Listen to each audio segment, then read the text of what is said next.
Should you advertise your videos on YouTube? Well, today I'm going to talk about my experience with that this year for the first time. So I hope you're ready. I hope you're excited. There's a lot of information coming your way, and let's go. First of all, this is a very, very different kind of a video for me. So allow me to introduce myself because this is not my normal type of content. My name is Trent. I'm not your normal guy on YouTube, and I basically talk about theme parks, especially Cedar Point and Kings Island. They're my passion. I love being able to do as much as possible there, and really it is me trying to give you as much of a bang for your buck as you can possibly have when you go to visit these different parks. Now, it's not just Cedar Point and Kings Island. They are my main bread and butter, but I also talk about Carowinds and lots of different Cedar Fair or now Six Flags parks, but also Disney World, Universal Studios, SeaWorld, Busch Gardens, stuff like that too. So I love all of them, and I love being able to give you as many tips and tricks on how to do as much as possible for as little as possible at those different parks. If you're interested in those things, please press that subscribe button down below. I'd love to have you guys join us in this little theme park loving family, but today is a very different kind of a video. I have long wondered what would actually happen if I advertised my channel on YouTube, what would actually happen with it, and how much could I really grow. I had heard rumors from different people that sometimes on YouTube it's kind of hard to grow or kind of hard to get out of a certain amount without advertising. And finally, I just decided to bite the bullet and to spend a little bit of money on that advertising. And to be honest, there are both pros and cons of advertising on YouTube and what it does for you. There are some things that are definitely good, but there are also some things where it's a little bit lackluster. And I want to discuss all of those today very frankly, because for me, I really wanted a video like this. Now, I do think maybe there's, I'm sure, different results that happen from different people. And we will talk about that also as we get into this. But right now, let's just start kind of from the beginning, and I'll give you a little bit more background on where I was when I started and what I actually did. Before I get into that though, have you ever advertised on YouTube, and what is your experience? Please let me know down below. Also, if you have not subscribed to this channel, please subscribe, and welcome to this channel also. And then also leave a like down below so that more people can find out about what it is like to advertise on YouTube and what actually happens for you. So let's get into this. I have been doing YouTube for 7 years, I think at this point, maybe 8 years. I started in 2018. And yeah, it's 2025 now, so I think that'd be 7 years. And as I started, I did a ton of Disney reviews. That was the way I started with this channel. It very slowly grew to about 400 subscribers, something like that, over 2 years. Finally, as the pandemic approached and as we got into the pandemic, I wasn't working anymore. I just started working as a teacher, but you were doing a lot of virtual stuff. I had just started as a teacher. I didn't even know what I was doing at all on a base level, let alone anything else. And so I had a lot of time on my hands at that point. I got to instead kind of just throw things at the wall on YouTube, whatever I could do.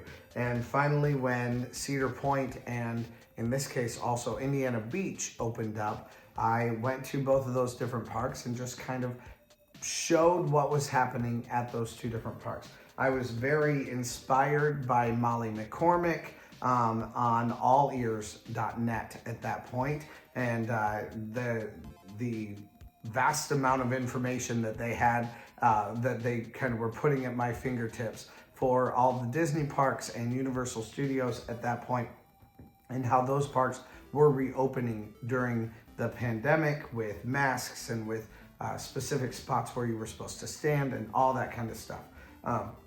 So I thought I could do maybe the exact same thing. At that point, the channel started to grow, and it grew until about 4,000 subscribers last year.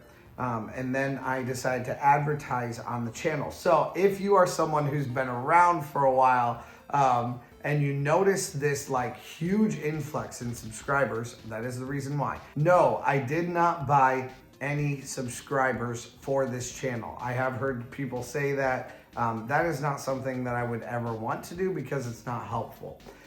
In this case, I'm not totally sure that this is helpful either. But again, we'll get into that as we continue down through this video.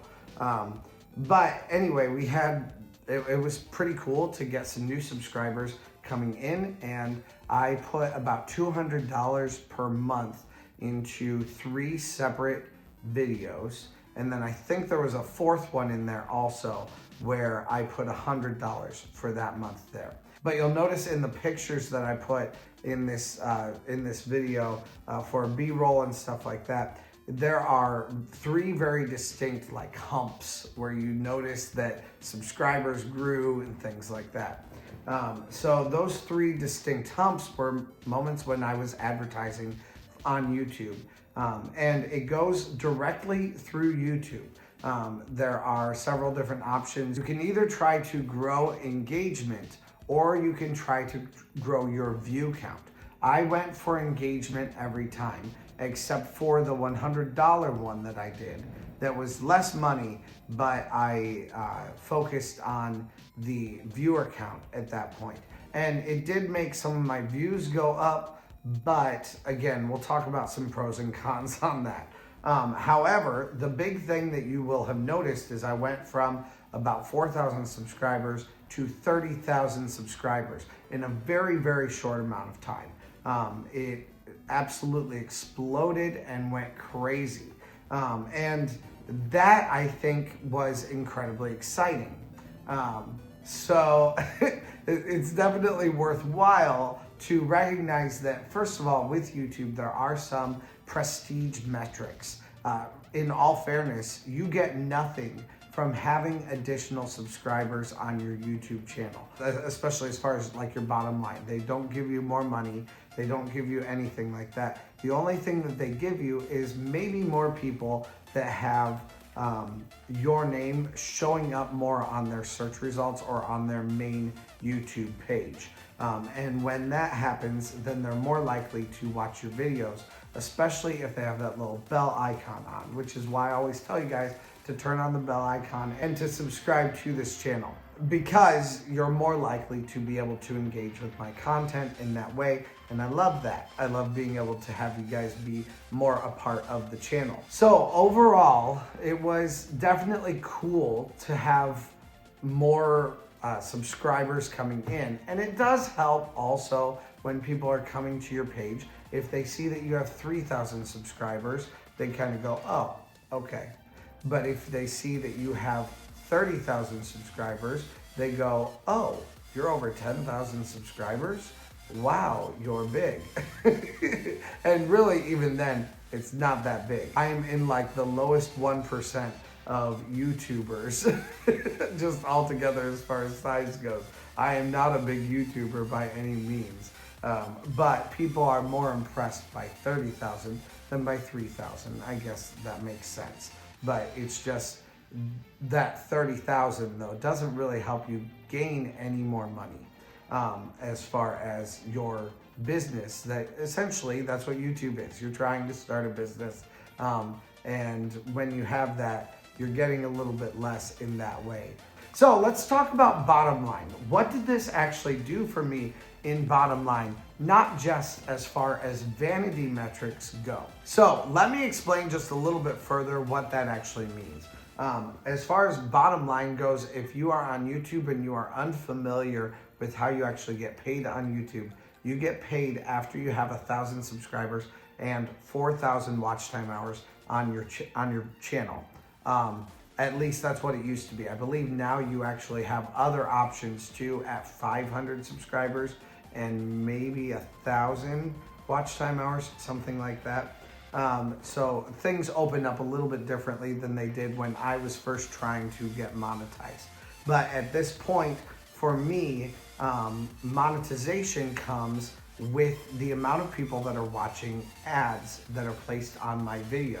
So every time that someone actually sees an ad, that is where I get some additional money. Now, sometimes those ads happen at the very beginning of a video. Sometimes they happen during mid-rolls, which are what it's called whenever you have an advertisement in the middle of your video. And then often they are also put at the very end of a video. So if people actually stick around all the way through the end, then they will see that ad also. So it really kind of depends on how long people are watching for them to also receive and watch and maybe even engage with an ad that they want to be able to utilize also at some point in their video watching experience. And if they are pressing on ads, or if they're watching ads all the way through, then you are receiving a fraction of the money from that advertisement. So the more eyeballs are on a video, it goes to show that you are also getting a little bit more of that money into your own pocket with each video that people are actually consuming these advertisements that are on YouTube. But has it done anything for me? Well, that's what we're gonna talk about here. And this is where it's a bit more of a mixed bag. Yes, very clearly, I had a spike in subscribers.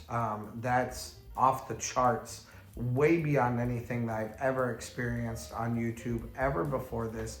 It has dwarfed any of the other growths that I've ever had throughout my time on YouTube. And it has reduced a few relatively large swells that I had in previous years down to a flat line.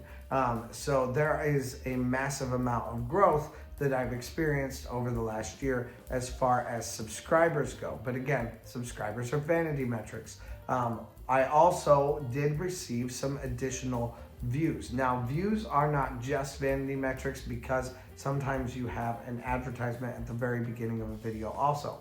So I was able to get more views, but often those views did not last very long. I didn't have a lot of watch time hours that came out of those views.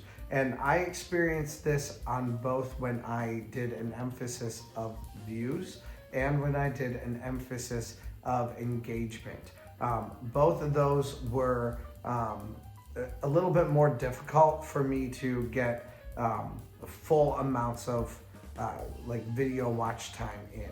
And I think essentially what people see is they see an advertisement from me, which is essentially my video just playing in an ad form, and I got to choose different videos too.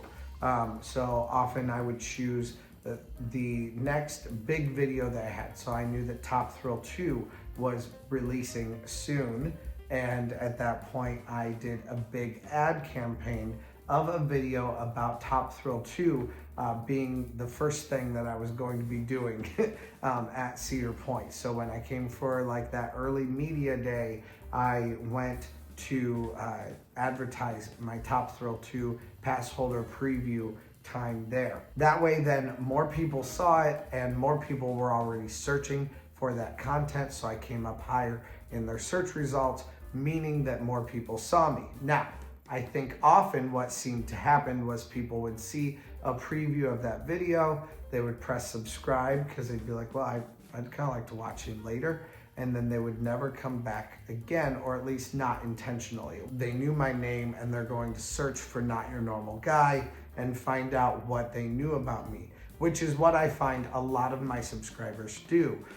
That is one of my main search results, is Not Your Normal Guy, because people will search specifically for my name to then find as much as they can out about Cedar Point and what's happening there if they're planning their trips earlier on in the season. So when that's happening, that ends up being much more organic and a much better way for me to get more people involved in my channel in that way. But when people are just seeing this advertisement of my face and of a video, just fewer people are pressing and then coming back the next day and the next day and the next day to watch my content again and again and again. It's more like they subscribe, they think, oh yeah, that looks cool to me, I'd watch that. and then they never come back again. So a lot of my metrics did not change. However, did the metrics actually change? Yes.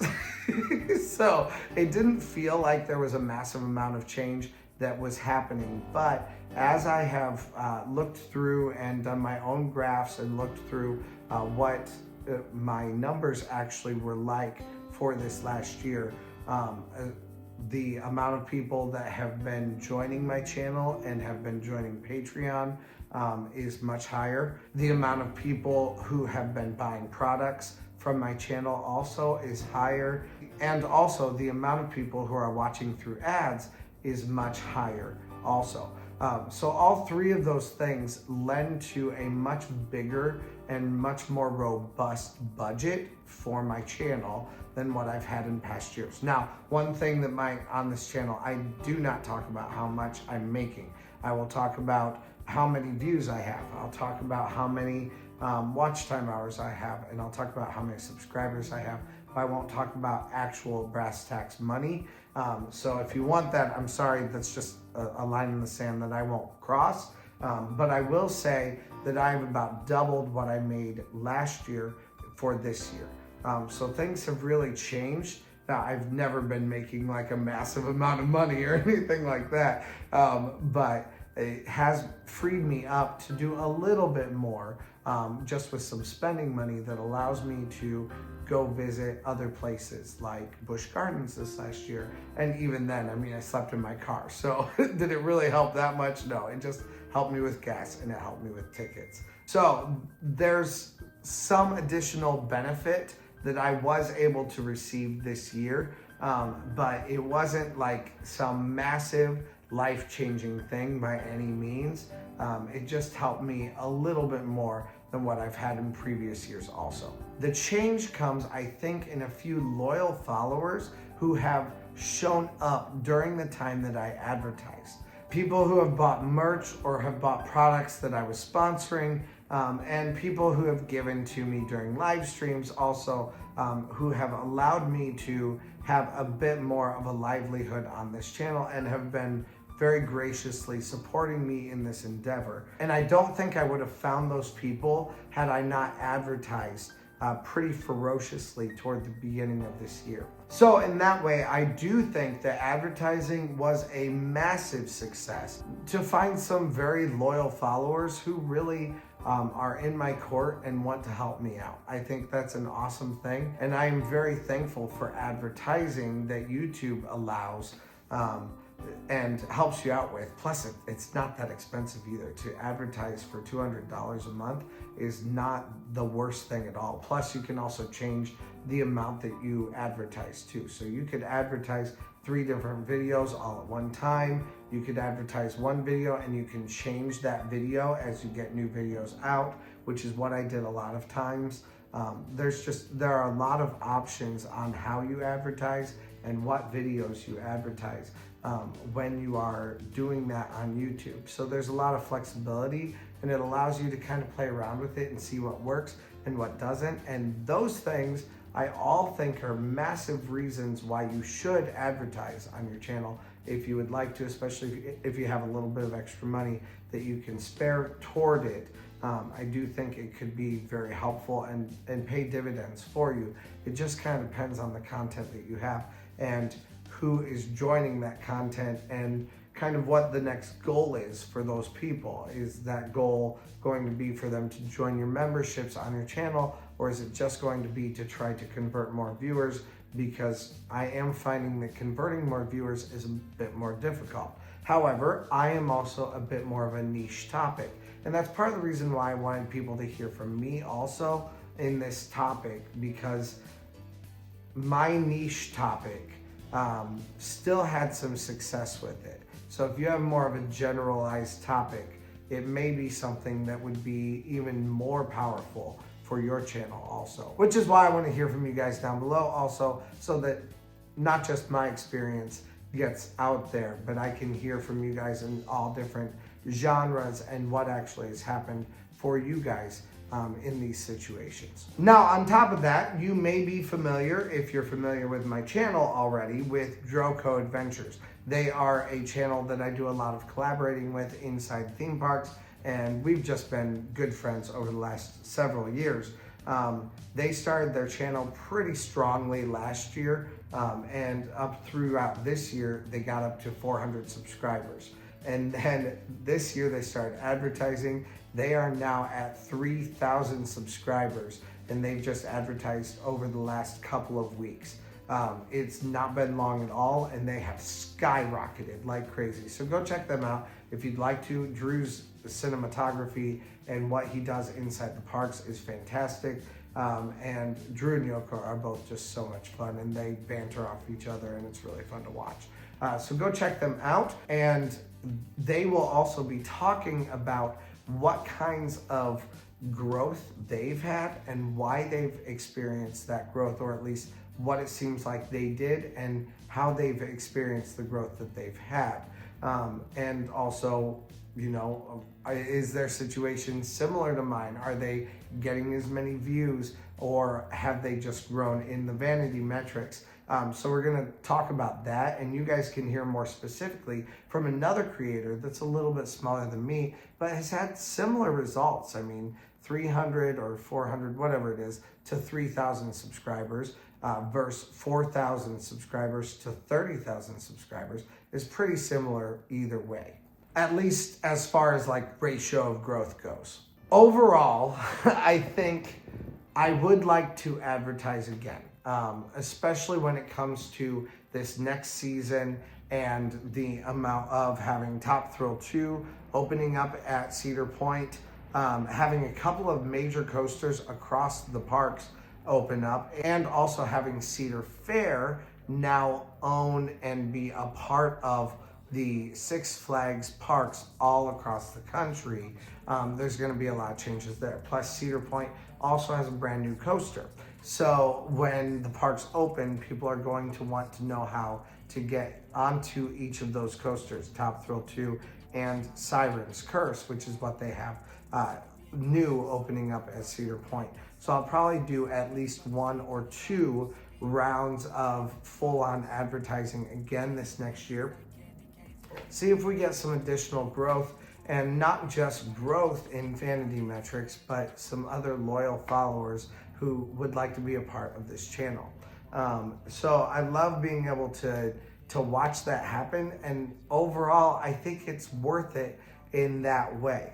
If all you're wanting to do is grow your amount of views and you're wanting to grow the amount of watch time hours that you have, it's probably not worthwhile, because even though it's going to look really good that you have additional subscribers, I don't know that it's going to give you as much of a boost as far as monetization and as far as your views in your actual videos go. You know, one additional person who's a loyal follower watching all of your videos isn't really going to make that much of a difference. But one loyal follower who also is a $10 Patreon tier member is someone who's incredibly valuable to the channel, especially to your bottom line. Of course, anybody who's watching a video, I just love having them there. But when you're spending $200 a month, you are hoping for some sort of a kickback on that also. So I do think that that's something that's worthwhile to think about. Like, what are you wanting from these subscribers? Because there could be a lot of different things. There may be certain products that you're selling that you would hope for them to buy and maybe wear proudly around, you know, wherever they're going to be that's related to your channel. But whatever it is that's happening, I think those are more tangible ways for you to try to drum up support from your followers beyond just, I want more people to watch more videos. It may happen for you, and I'd love to hear from you down in the comments if it does, but I think that's maybe less of a great goal than to have a specific way that you're trying to funnel people into your channel to be a part of your memberships or whatever it is that you're doing. So anyway, I think it's worthwhile, but I do think maybe there's some specifications that need to be had. And like I said, I'd love to hear from you guys. What is it that you guys have done on your channel, and do you feel it's been successful as far as advertising goes for your channels also? So thank you guys so much for watching. Please press that subscribe button down below if you want more videos talking about theme parks mostly. I know this is a very different video for me. It is kind of fun to talk about this, and I also want to be transparent with you guys, and I don't want people just thinking like, oh, he's just buying subscribers. I'm not doing that. I don't even think that's helpful at all. In a way, I almost am not sure if this one's helpful even, but it is kind of nice to get your name out there, I guess, especially when you've put a lot of time and effort into a YouTube channel. So anyway, let me know what you guys think down in the comments. I'd love to hear from you guys down there. Press that like button, and let's go. Hey, thanks for watching. I release theme park related videos at least a couple times a week, so press that subscribe button if you made it this far. Also, check out similar videos in the playlist to the right, or find my newest video to the left. Thanks again, and let's go!